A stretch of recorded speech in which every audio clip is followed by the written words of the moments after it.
मैं थोड़ी-सी यहाँ पर और बात करना चाहती हूँ टाइटैनिक सबमर्सिबल पे। वो इस वजह से कि मैं आपको यहाँ बताना चाहती हूँ कि जो टाइटैनिक सबमर्सिबल का पूरा इंसिडेंट हुआ, इससे बहुत सारे लोगों को फ़ायदा हो रहा है। बहुत लोगों ने बहुत सारी चीज़ें जब प्लान हुई हुई होती हैं, तो उससे फ़ायदा उठाते हैं जो सब लोग उस चीज़ के अंदर इन्वॉल्व्ड होते हैं डायरेक्टली, इनडायरेक्टली। जैसे कि नेटफ्लिक्स ने अभी अनाउंस किया कि 1 जुलाई को वो टाइटैनिक जो फ़िल्म है वो वापस से अपने प्लेटफ़ॉर्म पर लेकर आ रहे हैं। इसी के अलावा इस फिल्म से जुड़ा हुआ जो एक पूरा ग्रुप है, यहाँ पर आप देख सकते हैं, उनको इस री रिलीज से बहुत फ़ायदा होगा और उनको इस पूरे ये जो एक स्टंट हुआ है, मार्केटिंग स्टंट सबमर्सिबल को लेकर, इससे इन सबको बहुत फ़ायदा होगा। पहली तो बात ये है कि ये जो पूरी कास्ट है ये चर्चा में आ जाएगी। ये जो फिल्म है इसकी मार्केटिंग फिर से स्टार्ट हो जाएगी। अगर आपको नहीं पता, यहाँ पर टाइटैनिक जो फिल्म थी ये 1997 के अंदर दिसंबर में रिलीज़ होती है, 17 दिसंबर को। 97 एक्चुअली साल मेरे लिए बहुत महत्वपूर्ण है, बहुत कई तरीक़ों से। मैं बाद में कभी उस पर बात करूँगी। तो 2022 17 दिसंबर को इस फिल्म की रिलीज़ को 25 साल होते हैं। ये अपनी सिल्वर जुबली देखती है ये फिल्म, ठीक है। अब ये फिल्म जब सिल्वर जुबली इसकी आती है, एनिवर्सरी आती है, तो जेम्स कैमरन ने ये फिल्म को रीमास्टर कर थिएटर में री रिलीज़ करवाई फेब के अंदर। उसको ये था कि जिन लोगों ने भी, या जिस पीढ़ी ने भी, जिस जनरेशन ने भी फिल्म नहीं देखी, वो शायद थिएटर में जाएंगे और देखेंगे, क्योंकि इसका एक अच्छा ट्रैक रिकॉर्ड रहा है। अभी की जो रिसेंट डेज़ की इसकी फिल्म है, जिसमें सबसे बड़ी फिल्म जिसके ऊपर लोग बात करते हैं वो एवतार है, ठीक है। अब यहाँ पर इस फिल्म को इसने क्योंकि ये री रिलीज़ करवाई, तो उसको ये लगा कि शायद टाइटैनिक भी लोग जाकर देखेंगे, और लोगों ने टाइटैनिक नहीं देखी, वो उसको कोई फ़ायदा नहीं हुआ। तो ये क्या, ये सारा सबमर्सिबल का जो सिलसिला था, ये क्या एक स्ट्रैटेजी भी हो सकता है, ये मार्केटिंग का तरीका भी हो सकता है? बिल्कुल हो सकता है। ये चीज़ें, ये सबमर्सिबल से बहुत लोगों को फ़ायदा हो रहा है। तो जब ये कोई चीज़ हो रही है, और यहाँ पर सबसे ज़्यादा टिप्पणी इस पूरे मुद्दे पे आकर सबसे ज़्यादा कौन कर रहे हैं, जेम्स कैमरन साहब कर रहे हैं। वो एकदम से एक्सपर्ट बन गए इन सारी सबमर्सिबल को लेकर कि भाई मैं खुद कोई 33 दफ़ा ये डाइव कर गए हैं। इनको टाइटैनिक के साथ साथ टाइटैनिक के रैकेज देखने में भी बहुत फ़ायदा था, बहुत शौक भी था। उसके बाद इन्होंने कई सारी किताबें भी उस पर लिखी। इन्होंने टाइटैनिक से बहुत पैसा कमाया है। तो अभी वो इस चीज़ को रोक नहीं सकते। यानी जब एक इंसान के मुंह को खून लग जाता है तो वो लग जाता है, अब वो रुकेंगे नहीं। तो क्या हुआ, इन्होंने यहाँ पर ये एक मार्केटिंग स्ट्रेटेजी कह लीजिए, कुछ कह लीजिए, इनको कोई ना कोई चीज़ से फ़ायदा हो रहा है। सिर्फ इनको नहीं, यहाँ की इनकी जो पूरी कास्ट है, यहाँ पर ये टाइटैनिक की जो कास्ट है, लीड एक्टर हैं, एक्ट्रेस हैं, डायरेक्टर हैं, इनको भी फ़ायदा होगा जब ये फिल्म री रिलीज़ होगी। इसकी रॉयल्टी मिलेगी। इसकी जो राइट्स हैं वो डिज़नी के पास हैं। डिज़नी के पास मेरा ख्याल से जो राइट्स हैं वो इंटरनेशनल डिस्ट्रीब्यूशन के हैं, और पैरामाउंट पिक्चर्स के पास US में डिस्ट्रीब्यूशन के हैं।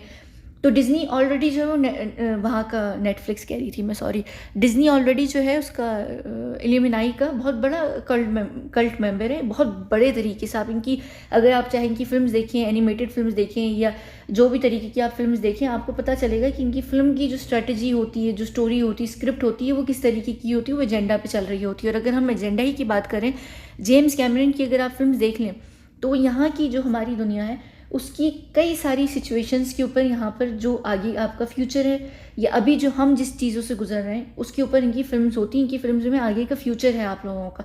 अगर आप इनकी फिल्म्स देखें, आपको पता चल जाएगा कि फ्यूचर में क्या कुछ होने वाला है। तो ये सारी जो चीज़ें होती हैं, ये सब एक दूसरे से लिंक्ड हैं। ये लोग, सारे के सारे लोग लिंक्ड हैं। अब यहाँ पर अभी एक और भी चीज़ निकल कर आई इसी फिल्म के अंदर। सेलिन डियोन की जो गाना था, वो हार्ट गो ऑन वाला, वो जो भी गाना था, ये कहा जा रहा है कि वो, उस गाने ने जंप मारा एकदम से, और वो शायद बिलबोर्ड के टॉप 100 गानों में इस वक्त अभी फिर से वापस जाकर चला जाएगा। तो सेलिन डियोन जो खुद हैं, वो इस कल्ट ग्रुप का बहुत बड़ा मेंबर है। अगर आप इनकी एड्स या इनकी गानों की चीज़ों को देखें, आपको अंदाज़ा होगा। नहीं होगा तो मैं कभी बात करूँगी। मेरे जहन में है कुछ 6-7 गाने सारी जगहों के, हॉलीवुड बॉलीवुड के, जिनके ऊपर मैं बात करूँगी, जो इस जगह के मैसेज से रिलेटेड है। तो आपको पता चल जाएगा कि इनको भी इससे बहुत फ़ायदा होगा। एक तो इनका गाना वापस जा रहा है, जब इनका गाना जाएगा ये वापस से डिमांड में आएंगी। जो प्रोड्यूसर्स, डायरेक्टर्स इनको भूल बैठे हैं, वो इनको याद करेंगे, ये वापस से किसी न किसी चीज़ में, इनके करियर को भी फ़ायदा होगा, इनके करियर को भी बूस्ट मिलेगा। तो इस गाने से भी इनको फ़ायदा मिलेगा। इससे इनको कितना शदीद पैसा दोबारा से मिलेगा। ये कई सारी चीज़ें होती हैं। एकदम से अचानक से इस पूरे 1 हफ्ते के अंदर अंदर लोगों ने ये गाना भी सुनना शुरू कर दिया।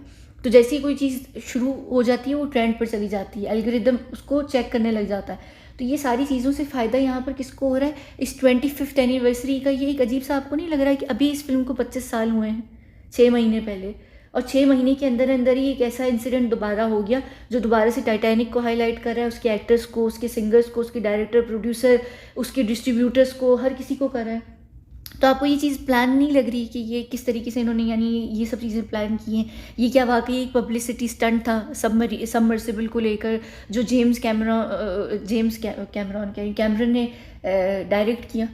बिल्कुल, किसी ना किसी ने तो ये सारी स्टोरी डायरेक्ट की होगी ना। स्टोरी पहले लिखी गई है सबमर्सिबल की, फिर डायरेक्ट भी की गई है।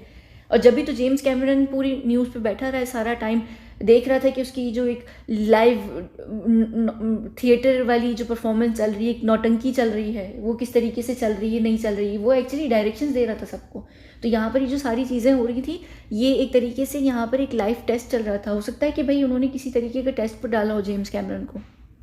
तो ये सारी चीज़ें होती हैं, रॉयल्टी का मनी, इधर से फ़ायदा उधर से फ़ायदा। और जेम्स कैमरन की अभी जो फिल्म आई रिसेंटली, वो ज़्यादा चली नहीं है, उसने बिजनेस ज़रूर किया है, वो बिलियंस में चली गई है, लेकिन स्टिल वो जो एक लोगों का उसको लेकर एक सोच है, वो अजीब सी है। लोग कह रहे हैं कि अच्छी फिल्म नहीं थी, बेकार थी, बकवास किस्म की वो फिल्म थी। तो अब उसको वो वापस से वो चीज़ चाहिए, अपने आप को दोबारा से वैलिडिटी चाहिए। तो ये वैलिडेशन के लिए बहुत ये लोग काम करते हैं, इनको बहुत ज़रूरत होती है वो वैलिडेशन। तो यहाँ पर ये सारी चीज़ें, उसकी एक सुपरहिट फिल्म जो है यहाँ पर, मैं और वाकई हैरान नहीं होंगी अगर ये यहाँ पर स्पिन ऑफ निकाल कर ले आएगा टाइटैनिक का, जिसका नाम ये टाइटन सबमरीन रख सकता है। ये कुछ भी कर सकता है, स्पिन ऑफ। आजकल स्पिन ऑफ्स का सीज़न है, आजकल चीज़ें चल रही हैं। यहाँ पर आप देख लें, मनी हाइस्ट का स्पिन ऑफ आ रहा है, यहाँ पर इनटू द नाइट का स्पिन ऑफ आया है, यहाँ पर और कई सारी चीज़ों के स्पिन ऑफ, अभी हंगर गेम्स का रिसेंटली आ रहा है, हमिंग बर्ड, जॉन विक का स्पिन ऑफ आ रहा है कॉन्टिनेंटल के नाम से। तो ये स्पिन ऑफ का ज़माना है आजकल। पहले लोग सीक्वल्स देखते थे, अब आजकल लोग स्पिन ऑफ देखते हैं। तो टाइटैनिक का स्पिन ऑफ, टाइटैनिक का पार्ट 2 तो नहीं बन सकता, क्योंकि टाइटैनिक स्टोरी एक ही स्टोरी है, वो वहीं ख़त्म हो गई। अब ये इसका स्पिन ऑफ निकाल सकते हैं, हो सकता है, और कोई भरोसा नहीं है आने वाले ज़माने में। आप लोग देखें 2050 के अंदर एक फिल्म आ रही हो टाइटन, जो एक सबमरीन थी जो विजिट करने गई थी टाइटैनिक को। कुछ भी मुमकिन है। तो ये लोग बहुत सारी चीज़ें करते हैं, इनकी बहुत सारे काम होते हैं, और मेन मोटिव जो होता है वो पैसा होता है। और पिछली जो फिल्म कह रही हूँ, पिछली जो वीडियो थी उसमें भी मैं यही मोटिव के ऊपर ही बात कर रही थी, नेटफ्लिक्स से रिलेटेड। तो पैसा बहुत बड़ा मोटिव होता है, पैसे के ऊपर लेकर लोग एक दूसरे को मार देते हैं, जानें ख़त्म हो जाती हैं लोगों की। तो आपको लगता है कि ये लोग सब यहाँ पर पैसा बैठ के नहीं कमाएंगे? जाहिर सी बात है, सब भूखे नंगे लोग हैं, ये लोग पैसा नहीं कमाएंगे तो क्या करेंगे? ठीक है, चलें हम बंद करते हैं यहाँ पर इस वीडियो को। वैसे इस वीडियो को बंद करने से पहले एक बात है मेरी, और मेरा बड़ा शिकवा है दुनिया के मर्दों से, वो ये है कि उन्होंने ये हेयर स्टाइल करना और ऐसे हेयर स्टाइल को करना ख़त्म क्यों कर दिया है।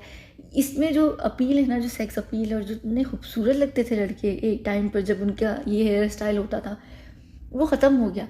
फुटपाथ वाले भाई ने वैसे बड़ी नाकाम कोशिश की थी तेरे नाम में, वो इंतहाई छपड़ी लग रहा था जिस तरीके का उसने वो हेयर स्टाइल तेरे नाम में किया था, उसमें बिल्कुल सूट नहीं कर रहा था। हर किसी के ऊपर वो सूट भी नहीं करता है हेयर स्टाइल, अक्सर लोग बहुत गंदे लगते, लेकिन जिनके ऊपर सूट करता है वो कहाँ गया?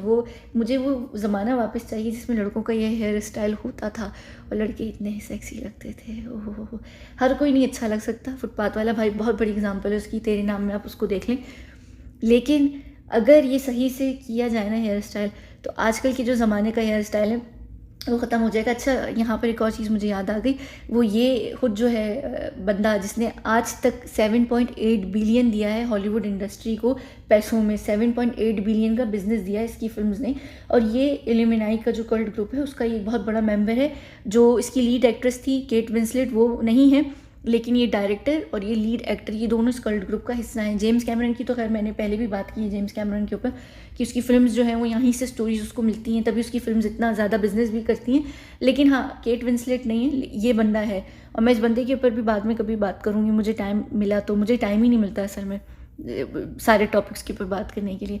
तो खैर, ये हेयर स्टाइल वापस आ जाना चाहिए, पता नहीं क्यों नहीं है हेयर स्टाइल। मुझे बड़ी ख्वाहिश है ऐसे सिल्की बाल और ऐसे हेयर स्टाइल की देखने की, क्योंकि मेरे खुद सिल्की बाल हैं, मुझे सिल्की बाल वाले लोग बहुत अट्रैक्ट करते हैं। इसी वजह से ना मुझसे बचपन में गलती भी हुई थी। चलें बंद करते हैं वीडियो को, बाद में मिलते हैं।